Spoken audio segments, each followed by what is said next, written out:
Hello and welcome to Train Signal. This is Veronica Henry and you're watching Preparing for your Linux Plus certification exam. So you've completed the first half of the course and maybe even taken one certification exam already. I just want to take a minute to congratulate you. I know this is extremely challenging material and it takes a considerable amount of time and effort to dedicate to learning all the topics. So in this lesson, we'll take a moment to go over a few things to help prepare you for the second part of the certification process. We'll provide you with an overview of the exam and the number of questions and the scoring requirements. Then I'll review again where to schedule and take your exam and discuss what you need to do if you have to retake it. Then I'll also review again a few exam tips and tell you where to obtain your certification credentials after you've passed both the exams. So as you know, CompTIA Linux Plus consists of two exams, LX0101 and LX0102. This section of the course is dedicated to the second exam, LX0102.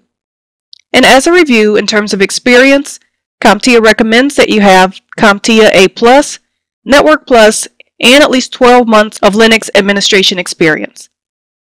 Now we have the exam objectives on the screen, but these objectives are subject to change without notice, so be sure to obtain the latest exam objectives from CompTIA's website, and it's listed there on the screen. It's comptia.org/certifications/testprep/examobjectives.aspx. The current objectives for Domain 105, Shells, Scripting, and Data Management, is 17% of the exam. Domain 106, User Interfaces and Desktops, is 8%. Domain 107, Administrative Tasks, is 20%. 108, Essential System Services, 17%. The next domain, 109, Networking Fundamentals, is currently 23% of the exam, and Domain 110, Security, is 15%. Let's cover scoring on the next slide. Scoring should look pretty familiar. It's really no different than the first exam. This is a 60-minute multiple choice and fill-in exam. You'll again have 90 minutes to complete it, and a passing score is 500 on a scale of 200 to 800. We should also note again that passing scores are set using statistical analysis and are subject to change. When you finish the exam, you'll receive a score report along with a score breakout by exam section and the passing score for the given exam. CompTIA does not publish exam passing rates because exam questions and those rates can change. There are two testing centers where you can take your certification exams. Pearson VUE, and you register with them at www.pearsonvue.com, and there's also Prometric, and you register with them at www.prometric.com/comptia/default.htm. The price for the exam is between $150 and $168. If for some reason you don't pass the exam on the first try, you can retake it immediately. However, if you don't pass the second time or any subsequent attempts, you have to wait at least 14 days before you try again. There's a couple additional notes that we should go over. If you pass the exam, you can't take it again without prior consent from CompTIA. CompTIA beta examinations can only be taken one time by each candidate. And a test result that's found to be in violation of their retake policy won't be processed. And repeat violators will be banned from participation in the CompTIA certification program. Throughout the course, we've referred to the man and/or info pages for Linux commands that you access at the command line. You use man just by typing the word man followed by the command name.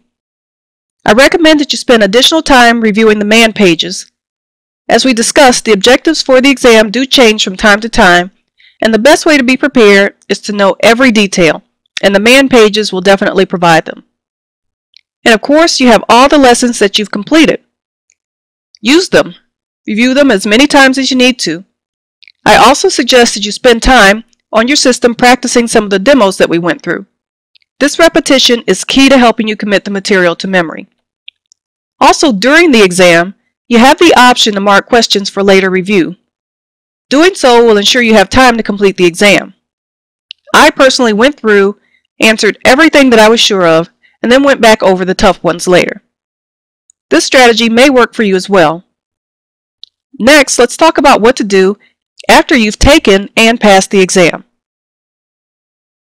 After you've taken and passed both exams, the LX0101 and LX0102, you can request your certificate from CompTIA's website. Now, you'll need some information from your score report in order to create an account, so be sure to hang on to it. Once you log in, you just follow the instructions to verify your information and submit the request. Your certificate will come in the mail a little later, and mine didn't take more than a couple weeks. One of the great new things about the Linux Plus exam is that passing automatically qualifies you for Linux Professional Institute certification, their LPIC-1. And through their partnership with Novell, the Novell Certified Linux Administrator certification as well. At the time that you take your exam, you'll need to elect to have your test results forwarded to the Linux Professional Institute. Once they receive verification of your passing score, they will forward you an email with instructions on how to proceed and obtain your certification credentials. For the Novell CLA, you'll need to go to their website, which is practicum.novell.com/LPI2CLAform.php. Once you have access to CompTIA's website, you can download logos, but be sure to check their usage policies, as there are some restrictions on how you can display them. In this lesson, we talked about the certification exam details, like the number of questions, scoring, and pricing. Then we covered the two testing centers where you can take the exam, Pearson VUE and Prometric. We also covered the retake policy along with some exam tips. We wrapped up with what to do following the exam to obtain your hard-earned certification credentials. Thanks for watching and good luck on your test.